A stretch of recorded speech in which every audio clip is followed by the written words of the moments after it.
Pada awal abad ke-11 Masehi, Pulau Jawa mengalami kekosongan kekuasaan. Kerajaan Medang yang pernah berjaya di bawah kepemimpinan Raja Dharmawangsa hancur oleh serangan dari kerajaan Sriwijaya. Dalam kekacauan itu, muncul seorang pangeran muda bernama Airlangga, anak dari Udayana Raja Bali, dan ibunya seorang putri dari Medang. Airlangga berhasil mempersatukan kembali wilayah yang porak-poranda dan mendirikan kerajaan baru bernama Kahuripan. Namun menjelang akhir hayatnya, Airlangga menghadapi dilema pelik.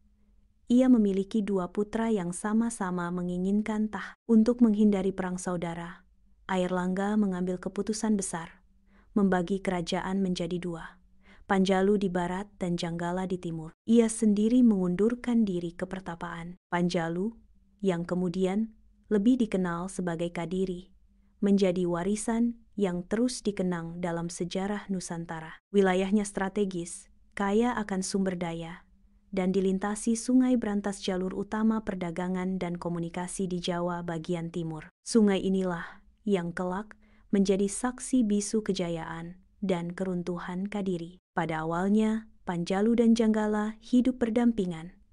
Namun, seperti kisah klasik perebutan kekuasaan, kedamaian itu tidak bertahan lama. Konflik mulai memanas, terutama ketika Sri Jayawarsa, Raja Panjalu, berusaha memperluas pengaruhnya. Ia mengeluarkan prasasti yang menandai eksistensi Kadiri sebagai entitas politik yang kuat. Penguasa sesudahnya, Sri Bameswara, semakin memperkuat kekuasaan dengan menaruh perhatian pada pengembangan keagamaan dan administrasi pemerintahan. Namun, puncak keemasan Kadiri terjadi di bawah pemerintahan Jayabaya yang naik tahta sekitar tahun 1135 Masehi.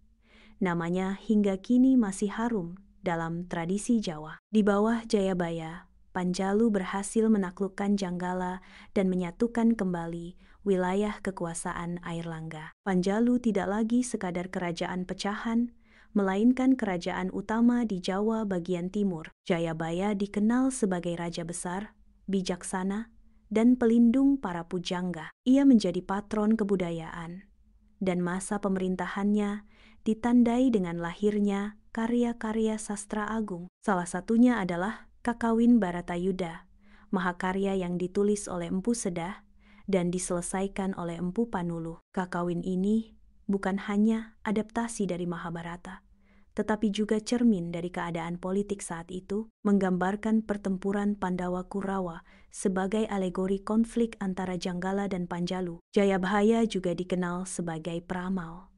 Ramalan-ramalannya yang dikenal sebagai Jangka Jayabaya menjadi legenda yang hidup hingga berabad-abad kemudian. Ia meramalkan masa depan tanah Jawa, mulai dari penjajahan bangsa kulit putih, masa penuh kegelapan, hingga datangnya pemimpin dari timur yang akan membebaskan negeri. Sebagian masyarakat bahkan mengaitkan ramalan itu dengan kedatangan Belanda dan kemudian munculnya tokoh seperti Soekarno. Setelah Jayabaya wafat, Kadiri tetap menjadi kerajaan besar.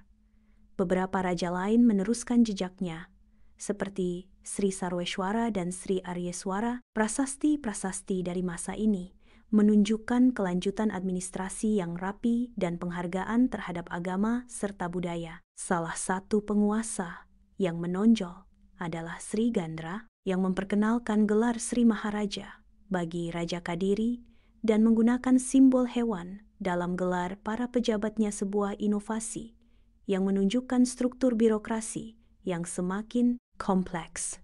Pada masa pemerintahan Sri Kamechwara, kerajaan Kadiri menunjukkan wajah budaya yang lebih lembut dan romantis. Pada periode inilah kisah-kisah Panji mulai berkembang. Kisah Panji Asmara Bangun dan Dewi Sekartaji bukan hanya cerita cinta biasa, melainkan simbol pencarian jati diri, kesetiaan, dan perjuangan dalam menghadapi nasib. Kisah ini menyebar ke berbagai pelosok Asia Tenggara, dari Bali, Thailand, Kamboja, hingga Myanmar, menandai pengaruh budaya Kadiri yang melampaui batas geografis. Namun, kejayaan itu mulai redup ketika Raja Kertajaya memerintah Meski awalnya ia berusaha mempertahankan kekuatan Kadiri, namun ambisinya yang terlalu besar menjadi bumerang. Ia mencampuri urusan spiritual dan menuntut penghormatan setara dewa dari kaum Brahmana. Ini menyebabkan konflik serius. Kaum Brahmana merasa terancam, meminta perlindungan kepada Ken Arok, penguasa muda dari Tumapel, sebuah daerah bawahan Kadiri. Tahun 1222 Masehi menjadi saksi pertempuran besar di Ganter. Pasukan Ken Arok mengalahkan tentara Kadiri. Kertajaya tumbang dan Kadiri kehilangan pamornya sebagai kerajaan utama. Ken Arok kemudian mendirikan kerajaan Singhasari dan memulai babak baru sejarah Jawa. Meski secara politis runtuh, nama Kadiri tidak pernah benar-benar hilang.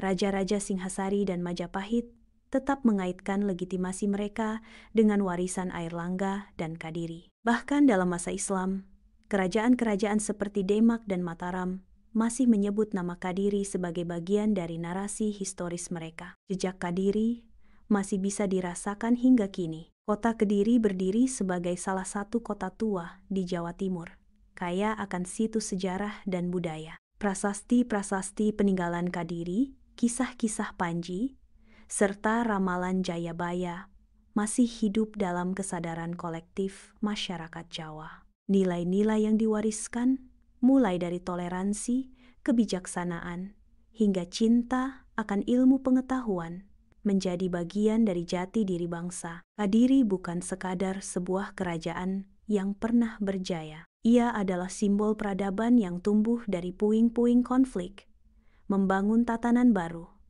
dan meninggalkan warisan intelektual serta spiritual yang bertahan berabad-abad lamanya. Dalam sunyi arus Sungai Brantas yang terus mengalir, seolah-olah kita masih bisa mendengar bisikan masa lalu tentang sebuah negeri yang pernah menjadi cahaya di timur bernama Kadiri.